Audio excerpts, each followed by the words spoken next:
the Jericho.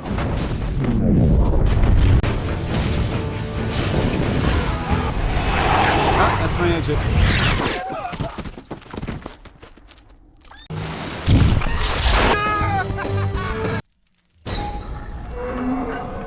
I'm here to talk to you about the Avenger Initiative.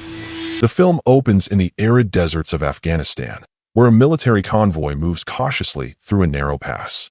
Riding casually among the soldiers is Tony Stark, billionaire industrialist, genius engineer, and public face of Stark Industries, and the world's leading weapons manufacturer. I feel like you're driving me to court-martial. This is crazy. What did I do? Tony is relaxed, cracking jokes, and taking selfies with the soldiers.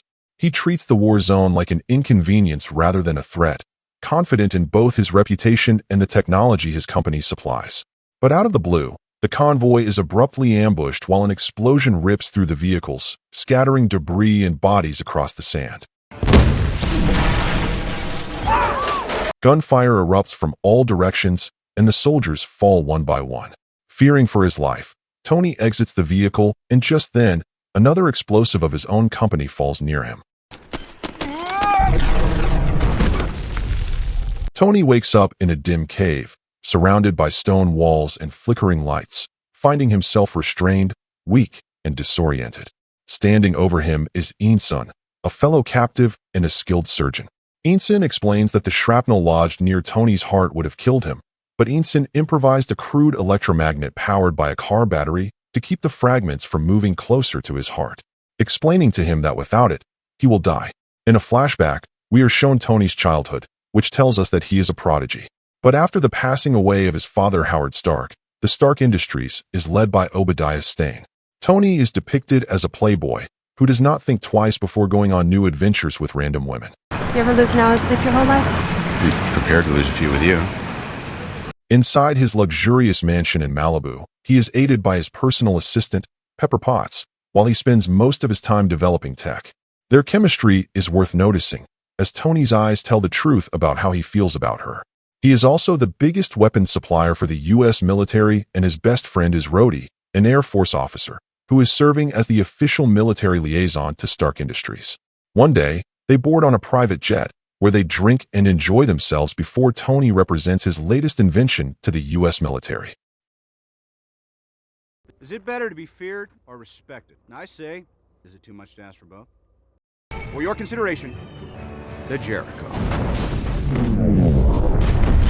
Back at present, Insun tells him that his captors are the 10 Rings, a terrorist organization that has acquired Stark Industries weapons.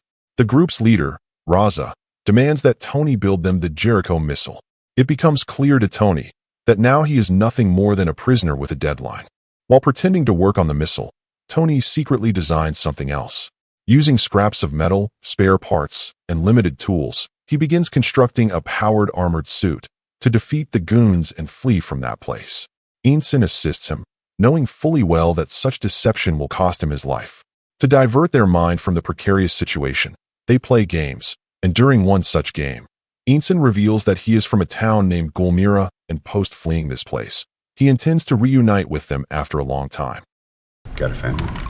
Yes, and I will see them when I leave here.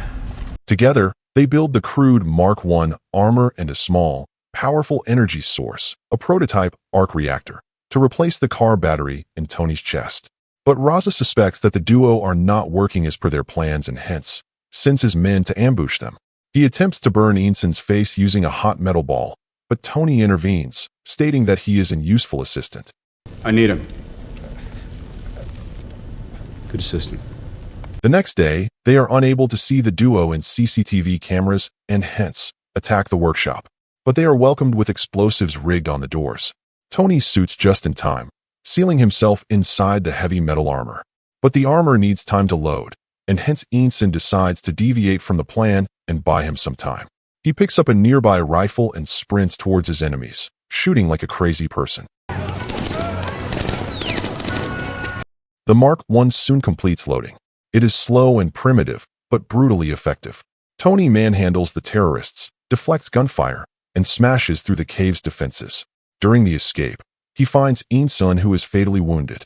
Tony urges him to get back on his feet, but Insun admits that his family has died and now he is going to reunite with them.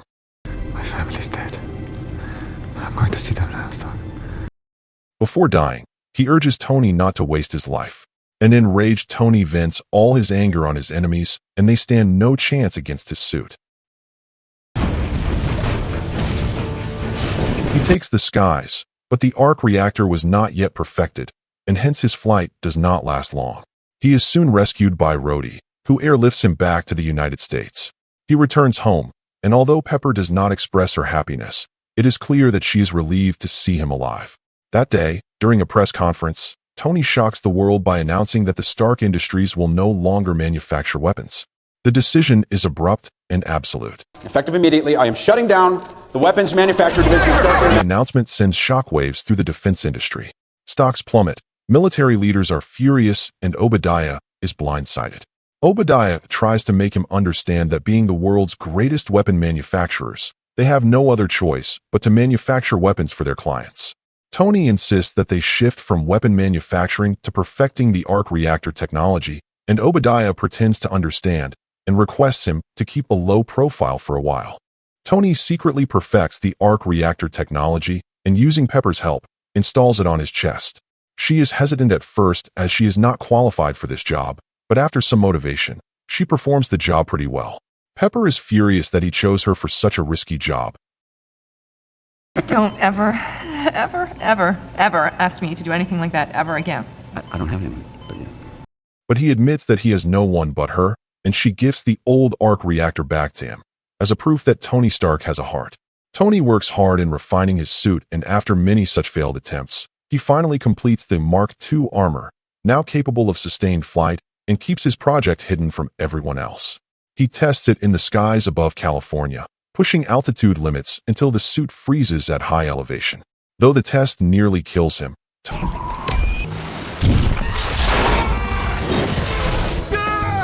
Tony refines the design further, resulting in the iconic red and gold Mark III, built with advanced materials and integrated weaponry.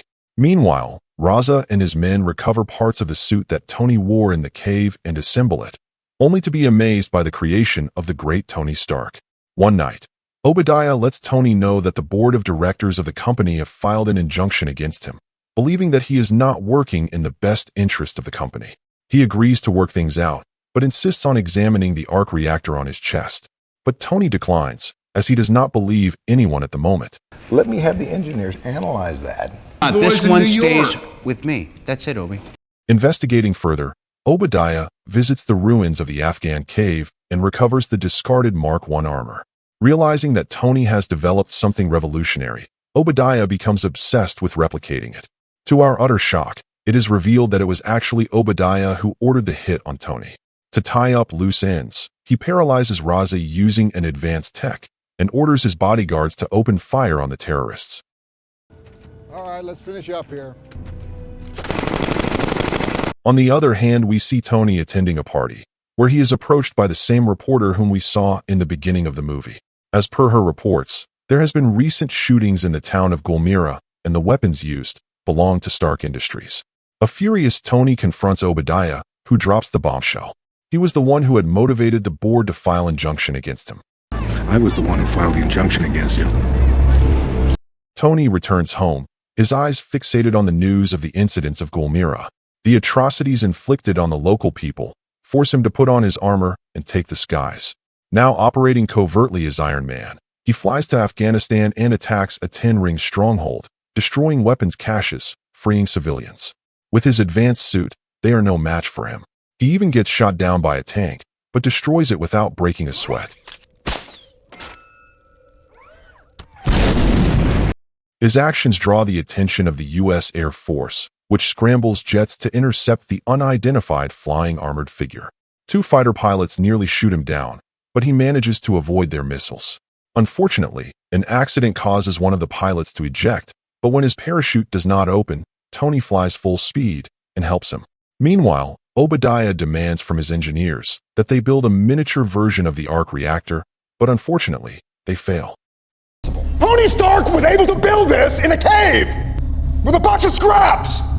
He comes clean to Rhodey about being inside the armor, and he is shocked to learn about Tony's secret project. Pepper also sees him while disassembling his suit, and she too is amazed by his audacious endeavor. But Pepper is too worried about him, and hence decides to quit as she cannot see him in such danger. He confesses that all his life, he has cared less for the consequences of his actions, but now, he is trying to fix it by doing what's right. I just finally know what I have to do, and I know in my heart that it's right.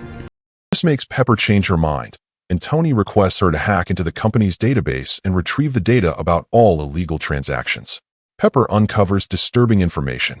She learns that the 10 Rings obtained Stark weapons through illicit channels and that Tony's capture was orchestrated by Obadiah. But just then, Obadiah enters the room, forcing Pepper to hide the drive. She pretends to only carry out official tasks, but just after she leaves, her true intentions are discovered. Before she can act, Obadiah confronts Tony in his home. He incapacitates Tony using a sonic device and forcibly removes the arc reactor from his chest. He then reveals his resentment. Tony inherited the company without earning it, while he built it behind the scenes. Taking the arc reactor, Obadiah leaves Tony gasping for breath, wishing him a quick death. Fortunately, Tony survives by installing an older, less powerful reactor, the one that Pepper had returned to him. Pepper contacts Rhodey and exposes Obadiah's crimes. Obadiah, meanwhile, uses the stolen technology to build his own massive armored suit, which he names the Ironmonger. Pepper contacts Agent Phil Coulson of S.H.I.E.L.D. and reveals the entire conspiracy to him. They try to take him down, but Ironmonger attacks first, hunting Pepper and attempting to kill her before she can unmask him in front of the public. Tony suits up and confronts Obadiah in an aerial and ground battle through the city. Ironmonger is larger, stronger, and powered by the superior reactor which Obadiah stole. The fight escalates as both suits take heavy damage. Tony lures Obadiah higher into the sky, knowing very well that the cold will freeze the larger suit systems. The plan partially works, and Ironmonger crashes to the ground, but recovers and continues the fight. Pepper reaches the Stark Industries reactor core. Following Tony's instructions, she overloads it, creating a massive energy surge. As Ironmonger pins Tony down, Pepper activates the reactor.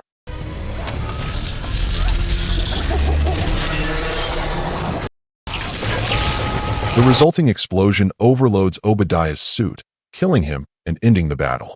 The government attempts to control the narrative, insisting that Tony was somewhere else during the showdown. Tony initially reads from prepared notes, maintaining the lie, but unable to suppress the truth, he abandons the script and declares openly, I am Iron Man. The film ends with a twist.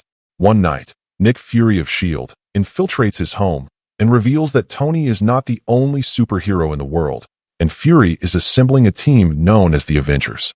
Thank you for watching. If you like this recap, please like the video and subscribe to the channel. And please don't forget to check out the other videos on the channel.